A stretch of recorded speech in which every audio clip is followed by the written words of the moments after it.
जय हिंद दोस्तों, मेरा नाम है एचआरडुल। आप देख रहे हैं बारहवीं क्लासेस। तो आज हम कवर करने जा रहे हैं क्लास 6 में साइंस में चैप्टर नंबर 2, जिसका नाम है कंपोनेंट्स ऑफ फूड। तो बिना किसी देरी के हम चैप्टर को स्टार्ट करते हैं। तो बात करते हैं फूड क्या है। हमने जैसे फर्स्ट चैप्टर में पढ़ा ही था फूड क्या होता है, फूड के वेरियस टाइप्स होते हैं, कौन से एनिमल से अलग अलग फूड हैबिटेट्स के बेसिस पे डिफरेंशिएट कर पाते हैं। तो वहीं से अब हम इस चैप्टर को कंटिन्यू करते हैं कि फूड क्या है। तो फूड हमारी बेसिक रिक्वायरमेंट होती है ऑल लिविंग ऑर्गेनिजम्स की, जो कि हमें एनर्जी प्रोवाइड करता है। किस चीज के लिए एनर्जी? जो भी हमारी फिजिकल एक्टिविटीज होती हैं, काम वगैरह होते हैं जो हमें करने पड़ते हैं, हमारी बॉडी को मूव करना होता है, उस सब के लिए उसको क्या चाहिए होती है? एनर्जी। और वो कहाँ से मिलती है? वो फूड से मिलती है। तो there are different components and they have different nutrients. तो जो फूड होते हैं वो अलग अलग टाइप के होते हैं, उनमें अलग अलग कंपोनेंट्स होते हैं और अलग अलग कंपोनेंट्स के अलग अलग न्यूट्रिएंट्स होते हैं, अलग अलग उनकी वो एडवांटेज होती है, हमें अलग अलग चीजें प्रोवाइड करते हैं हमारी बॉडी के लिए, हमें वर्क करने के लिए। और वही जब साथ में आ जाती हैं तो उन सभी एक नरिशमेंट हो जाता है हमारा पूरी बॉडी का। तो वही मैंने यहाँ पे आपको लिखवा रखा है। एग्जाम्पल्स में क्या है कि जैसे दाल, एग्स, मीट, इनमें क्या होता है? प्रोटीन होता है। आपने कई बार सुना भी होता कि कहते हैं कि अंडे खाने चाहिए ताकि प्रोटीन मिले। वही जब फ्रूट और वेजिटेबल्स होते हैं उनमें क्या होती है? विटामिन होती है। सीरियल्स, पल्सेस, ओट्स, इनमें क्या होते हैं? प्रीडोमिनेंटली कार्बोहाइड्रेट्स होते हैं। अब ये आप सोच रहे होगे प्रोटीन्स, विटामिन्स, कार्बोहाइड्रेट्स क्या अजीब अजीब से नाम है, इनको भी हम फर्दर ये भी पढ़ेंगे कि ये क्या क्या है, तो आपको सब क्लियर हो जाएगा, टेंशन ना ले। अब हमारे पास जैसे ऑयल, घी, बटर, चीज और चॉकलेट्स, गार्ड एंड क्रीम, इन सब में क्या होता है? फैट होता है। वही कहते हैं ना कि कई बार ज्यादा मीठा नहीं खाना चाहिए, मोटे हो जाएंगे। तो वो यही थोड़े बहुत कंपोनेंट्स होते हैं कि चॉकलेट्स हो गया, जैसे क्रीम हो गया, घी, ऑयल, बटर, चीज, इनमें क्या होता है? वो फैट होता है। इस वजह से हमें ये कहा जाता है। अब बात करते हैं what do various nutrients do for our body. तो पहला हमारा आता है कार्बोहाइड्रेट्स। तो कार्बोहाइड्रेट्स क्या होते हैं? ये होते हैं, carbohydrates are present mostly in starch. They provide us with energy and are thus energy giving food. तो कार्बोहाइड्रेट्स किन में होता है? एनर्जी गिविंग फूड्स में, जो हमें एनर्जी प्रोवाइड करते हैं। उनके एग्जांपल्स क्या हैं? जैसे व्हीट हो गया, पोटैटो हो गया, राइस हो गया। तो ये सबसे अच्छे सोर्स होते हैं, यानी गुड सोर्सेज ऑफ कार्बोहाइड्रेट्स। तो अब आपको ये पता कैसे चलेगा कि इस फूड सब्सटेंस में या इस फूड में कार्बोहाइड्रेट्स है भी या नहीं है? इसी के लिए हमें एक आपकी एनसीईआरटी बुक में टेस्ट दे रखा है, आयोडीन टेस्ट फॉर कार्बोहाइड्रेट्स। तो इस टेस्ट में होता क्या है, चलो देखते हैं। Carbohydrates are present in all food items are tested by iodine test. यानी जिन जिन फूड्स में हमें टेस्ट करना होता है ना कि कार्बोहाइड्रेट्स है या नहीं है, वो उनके लिए हम कौन सा टेस्ट कंडक्ट करते हैं? आयोडीन टेस्ट कंडक्ट करते हैं। तो इस टेस्ट में क्या होता है? Few drops of dilute iodine solution are added to the sample of food item. कुछ बूंदे हम उस food item dilute iodine solution की डालेंगे। If colour changes from brown to blue black, the presence of starch is confirmed. यानी कि अगर उस फूड आइटम में जब डाइल्यूट आयोडीन सॉल्यूशन की कुछ फ्यू ड्रॉप्स डालेंगे और उसका कलर चेंज हो जाए ब्राउन से ब्लू ब्लैक में, तो आप क्या कंफर्म कर पाओगे कि हाँ, इस सब्सटेंस में हमारे पास कार्बोहाइड्रेट्स है। तो ये हमारा था कार्बोहाइड्रेट और उसका टेस्ट। आपको समझ आ गया होगा अभी कि कार्बोहाइड्रेट क्या है और किस लिए यूज होता है। ये हमें एनर्जी प्रोवाइड करता है और इसका टेस्ट कौन सा होता है? आयोडीन टेस्ट होता है। ऐसे ही अभी हम दूसरे न्यूट्रिएंट्स पे बात करते हैं, वो हमारा प्रोटीन। प्रोटीन तो आपने बहुत सुना होगा, काफी एड्स भी आते हैं कि अरे इतनी अब एज हो चुकी है, आपको प्रोटीन की नीड है, आपको एग्स खाने चाहिए, प्रोटीन मिलेगा।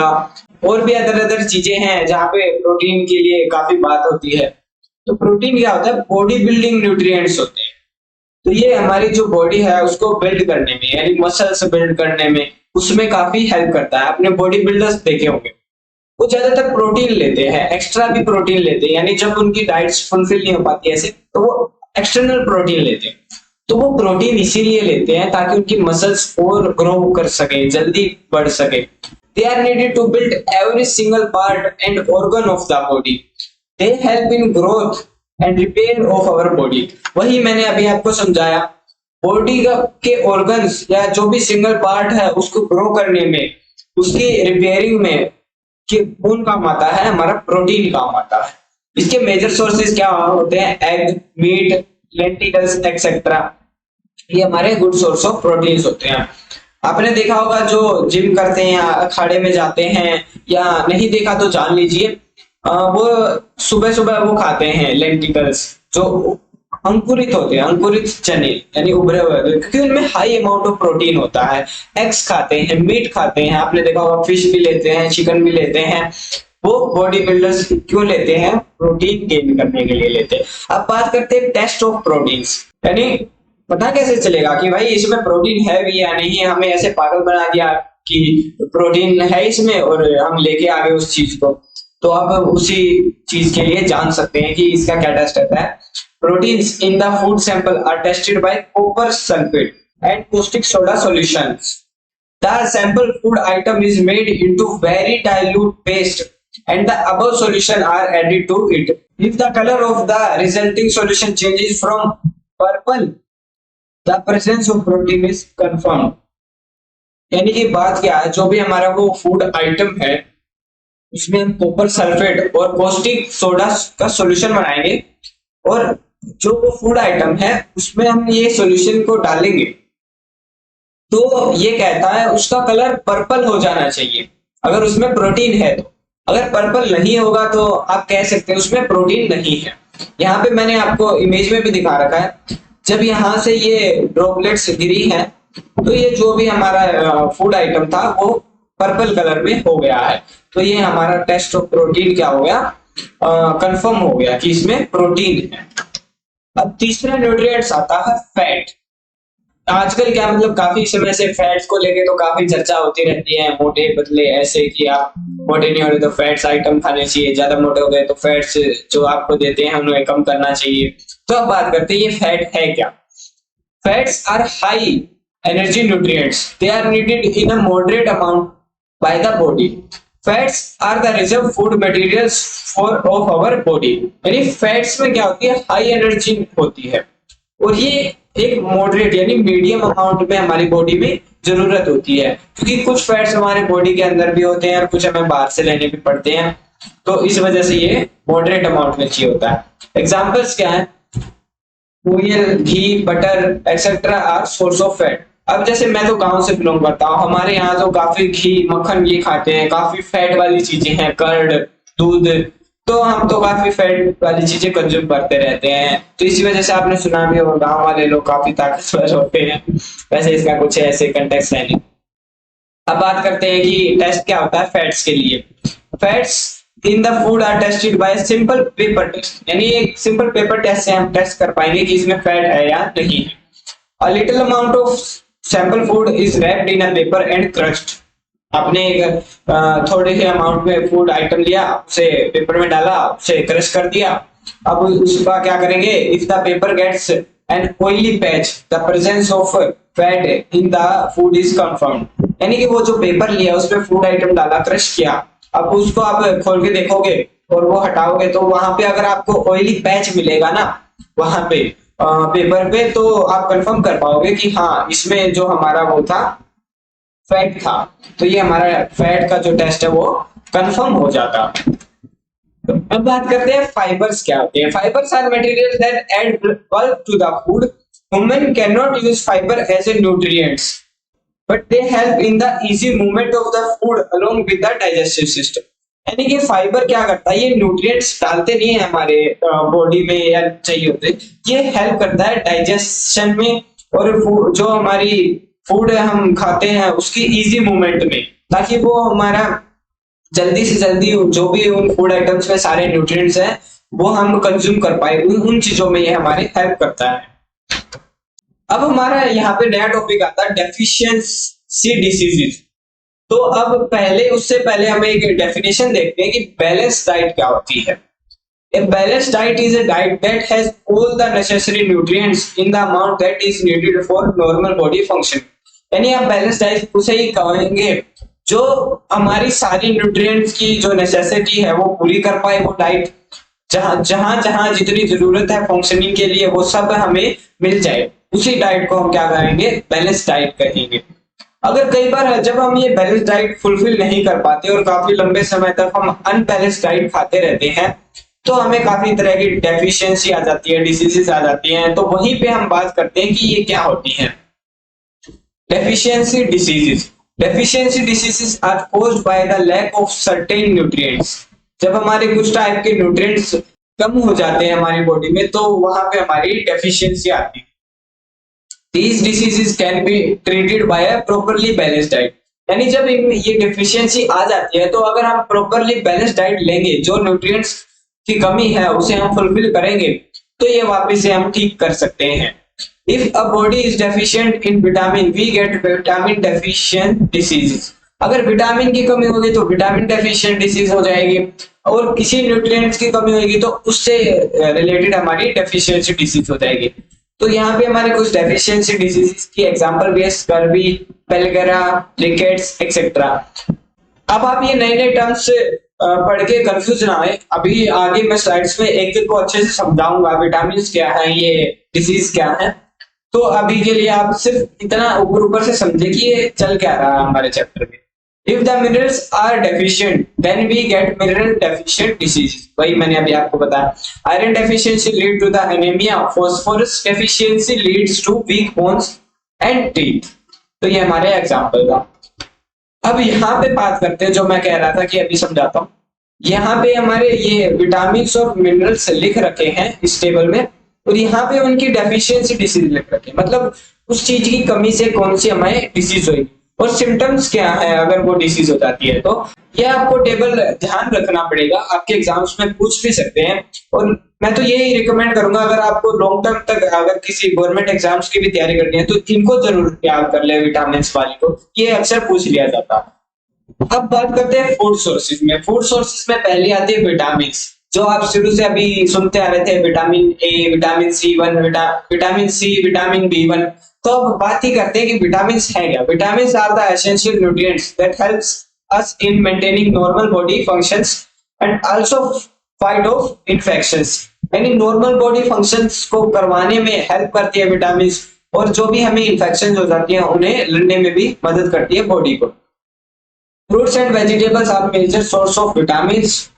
Vitamins also keep our eyes, bones, teeth, gums and skin healthy। यानी विटामिन्स हमारी इन सब बॉडी पार्ट्स को काफी हेल्दी रखती है, अगर ये हम फुलफिल कर पा रहे हैं इनकी नीड को।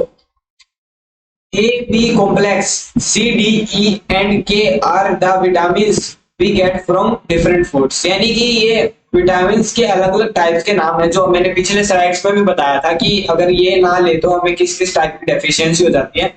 वही एग्जांपल्स है कि ये विटामिन्स होती हैं और इनको हम अलग अलग फूड आइटम्स के थ्रू ले सकते हैं, यानी एक से हम ले ही नहीं पाएंगे। तो इस वजह से हमें बैलेंस डाइट की नीड पड़ती है, हर टाइप का न्यूट्रिएंट्स चाहिए होता है। अब देखते हैं विटामिन्स और उनके फंक्शन क्या है। विटामिन ए से शुरुआत करते हैं। विटामिन ए, इसका फंक्शन है keeps eyes and skin healthy.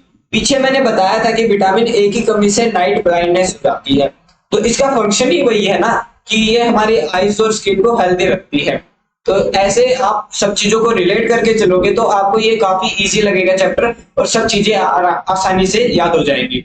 Vitamin B1 क्या करती है, helps the body use energy from the food we get. यानी जो भी फूड खाते हैं उससे ज्यादा से ज्यादा एनर्जी निकाल के हमारी बॉडी कंज्यूम करती है और फंक्शंस करती है अपने। Vitamin C help heal wounds, maintain healthy gums, blood vessels, fight infections. यानी विटामिन सी हमें हेल्प करता है इन्फेक्शन से लड़ने के लिए। जो हमें कोई भी चोट लग जाती है, घाव हो जाता है, उन्हें जल्दी हील करने में, हमारे हेल्दी गम्स रखने में और ब्लड वेसल्स को हेल्दी रखने में। विटामिन डी किस में हेल्प करता है, हमारे जो दांत हैं और हड्डियां यानी टीथ एंड बोन्स, उन सबको क्या करता है, हेल्दी रखता है। Vitamin E maintain healthy skin, hair, slow down ageing, a powerful antioxidant. यानी स्किन को हेल्दी रखता है, हेयर्स को काफी अच्छे रखता है, और हमारी जो एजिंग होती है यानी बढ़ते बुढ़ापा आता है उसे कम करता है। ए पावरफुल एंटीऑक्सीडेंट, और ये एज ए पावरफुल एंटीऑक्सीडेंट भी होता है।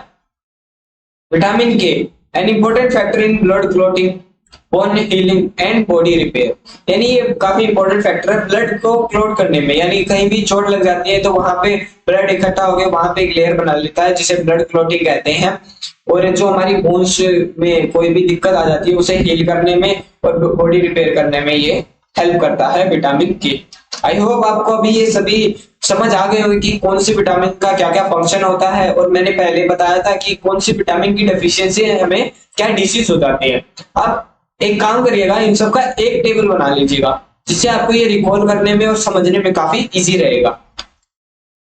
अब हमारी लास्ट में बात आती है मिनरल्स की। तो मिनरल्स की डेफिनेशन देखते हैं कि मिनरल्स होते क्या। Minerals are important substance that help your bodies form and function on many different levels. यानी मिनरल्स हेल्प करते हैं हमारी बॉडी फॉर्म को और अलग अलग फंक्शंस को अलग अलग डिफरेंट लेवल्स पे इसे काम करवाने में। Minerals are essential for various metabolic functions including growth and organ function. यानी हमारी जो बॉडी की ग्रोथ है, हर ऑर्गन की ग्रोथ है, ऑर्गन की फंक्शनिंग है, उनमें ये काफी हेल्प करता है। उनके सारे जो भी फंक्शंस हैं उनको अच्छे से करवाने में हेल्प करते हैं। क्या मिनरल्स हेल्प करते हैं। Important minerals required for our body are, तो ये हमारे इंपॉर्टेंट मिनरल्स हैं कौन से sodium, potassium, calcium, zinc, iron, phosphorus, magnesium. तो ये हमारे थे वो मिनरल्स, और उनके इंपॉर्टेंट जो भी मिनरल्स हमारी बॉडी को रिक्वायर्ड होते हैं जो हमारी मेटाबॉलिक फंक्शंस को इजीली कंडक्ट कर सकते हैं। यहीं पे हमारा second chapter components of food finish होता है। आई होप आपको हर चीज समझ आ गई होगी। जो भी चीज आपको समझ नहीं आई आप कमेंट्स में मेरे से पूछ सकते हैं, मैं जल्दी उसका रिप्लाई करूंगा। तो इसी के साथ मिलते हैं नेक्स्ट वीडियो में। Thank you.